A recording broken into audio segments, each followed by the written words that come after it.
Welcome to the F-Bound Podcast. I'm your host, Shannon Schroeder, Executive Function Coach. I help neurodivergent women learn tips and strategies to improve the life skills that will help them be successful. Feeling stuck?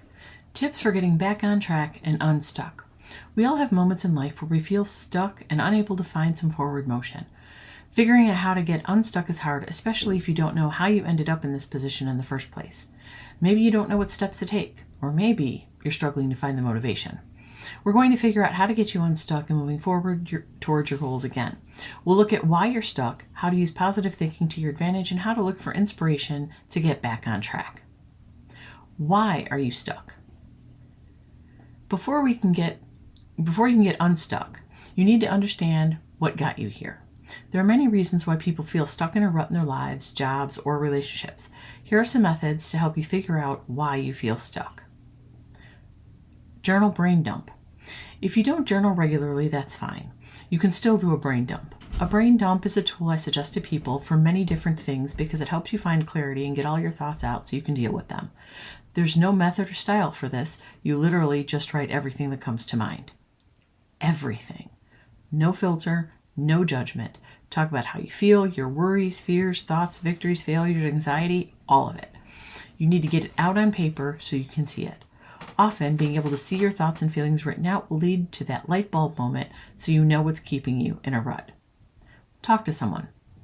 If you don't currently see a therapist, choose a trusted friend, someone outside of whatever situation you're feeling stuck in. For example, if you feel stuck at work, don't choose a colleague to discuss this with.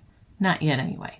You're in the exploratory phase, so you need someone who can be an objective sounding board. You do need to have someone who knows you and who won't judge you. Often an outside perspective can give us the insight we need.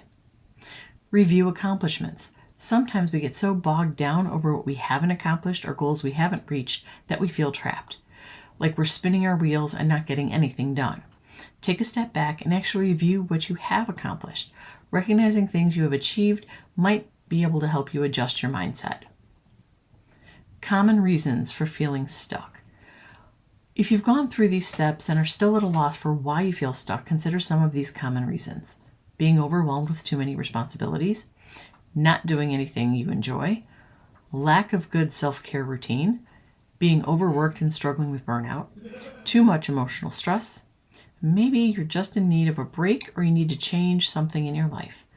Once you have some ideas about why you feel stuck, you can start adjusting your mindset so you can get unstuck.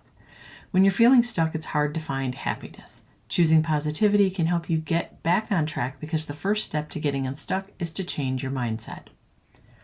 How does positivity help get you unstuck? Being a more positive person is an excellent way to improve your entire mindset and thought process about different things.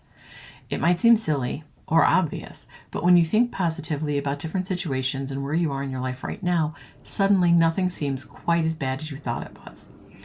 Learning to quash the negative thoughts that invade our minds is not easy, but when we're able to do it, we can reap the benefits of that positivity. Being able to handle unexpected changes. When you have a positive mindset, your approach to last-minute changes shifts. Instead of these changes stressing you out, you learn to look for the silver lining. I know that is way easier said than done. When you're on the way to work and your car suddenly has a flat tire, you don't want to look for the silver lining. You just want to be mad and frustrated. But those feelings aren't going to get the car fixed or get you to work any faster. What are your other options? While waiting for the tow truck or someone to come fix the tire, unless you're doing it yourself, can you handle some calls for work? Can you use your phone or laptop to make notes about the things you plan to do during this time at work? When you start adapting a more positive attitude, you suddenly are able to take everything as it comes and not be so stressed by what you can't control. You don't need to be happy about those unexpected things, but you learn to roll with the punches so they don't ruin your day. Less stress. As I noted, when you learn to have a positive mindset, you'll be less stressed. Things that used to seem like a huge deal aren't anymore. When the negative and limiting thoughts cross your mind, you know how to push them away or change them into positive thoughts. All of this leads to less stress, and when you have less stress, it's easier to see the path ahead of you so you won't be stuck. Finding acceptance. A positive mindset helps you accept things as they are. Even if things don't turn out exactly as you hoped, you can accept them and appreciate them now. Understand that you can't control everything, look for the best way to change, and then move on. Wallowing in the feeling of being stuck won't get you where you want to be. It sucks, no doubt. But you won't be able to find your way out until you change the way you think and then your approach to the situation. Finding inspiration. Once you've gone through the steps to figure out why you're stuck and worked on your mindset so that you're ready for a change, you can look for inspiration to spark ideas of how to change. Journal. Yes, I mentioned writing in a journal to figure out why you're stuck, but I'm saying it again here to help you find a new path. When you write your thoughts and emotions in a stream of consciousness way, new creative ideas will pop up. When you first start, you'll write the obvious. When you have to move past the obvious answers in order to make room for the out-of-box ideas. Read something new. Reading is an excellent way to learn and expand your knowledge base. The key here, though, is to step outside your comfort zone.